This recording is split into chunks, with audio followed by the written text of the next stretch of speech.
Hi friends, welcome back to Madhuri channel. నేను మీ మాధురి. ఈ రోజు అయితే నా వీడియోలో హెల్దీ అండ్ టేస్టీగా ఉండే రాగి పెసర దోశ ఎలా తయారు చేయాలో చూపిస్తానండి. నేనైతే ఎక్కువ బోర్ కొట్టించాను. సో డైరెక్ట్గా ఇంకైతే మన మెజర్మెంట్స్లోకి అనేది వెళ్ళిపోదామండి. దీనికోసం ఫస్ట్ నేనైతే ఒక బౌల్ తీసుకున్నాను కదా, అందులో అయితే నేను రాగులు అనేది ఒక కప్ యాడ్ చేసేసుకున్నాను. ఇలా యాడ్ చేసుకున్న తర్వాత ఇందులోనే ఒక హాఫ్ కప్ అయితే పెసలు కూడా యాడ్ చేసేసుకుంటున్నానండి.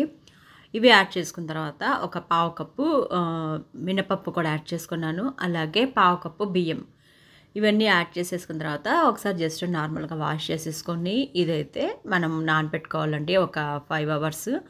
ఇలా 5 అవర్స్ నానబెట్టేసుకున్న తర్వాత దీన్ని అయితే బాగా వాష్ చేసేసుకొని మళ్ళీ దీన్ని అయితే కొంచెం కొంచెం క్వాంటిటీలో మిక్సీకి అయితే వేసేసుకుందామండి.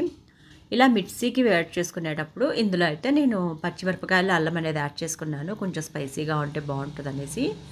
ఇలా అంతేనండి, సింపుల్గా మనం అయితే బ్యాటర్ అయితే రెడీ చేసి పెట్టుకోవచ్చు అప్పటికప్పుడు. ఇప్పుడు బ్యాటర్ రెడీ అయిపోయింది కదా, దాంట్లో జీలకర్ర అలాగే సాల్ట్ యాడ్ చేసేసుకొని ఇంకా డైరెక్ట్గా దోశ అనేది పోసేసుకోవడం అండి. దీన్ని అయితే మనం బ్యాటర్ రెడీ చేసి పెట్టుకున్న వెంటనే దోశ పోసుకోవచ్చండి. చాలా బాగుంటుంది, టేస్టీగా ఉంటుంది, అలాగే హెల్తీగా ఉంటుంది. ఎప్పుడు మనం ప్లెయిన్ దోశలు తింటాం కదా, మినపప్పు బియ్యం వేసుకొని, ఇలా కూడా ఒకసారి ట్రై చేయండి. పెసర దోశ ఒక టేస్ట్ ఉంటే ఈ రాగి మిక్స్ చేయడం వల్ల టేస్ట్ అనేది డిఫరెంట్గా ఉంటుంది.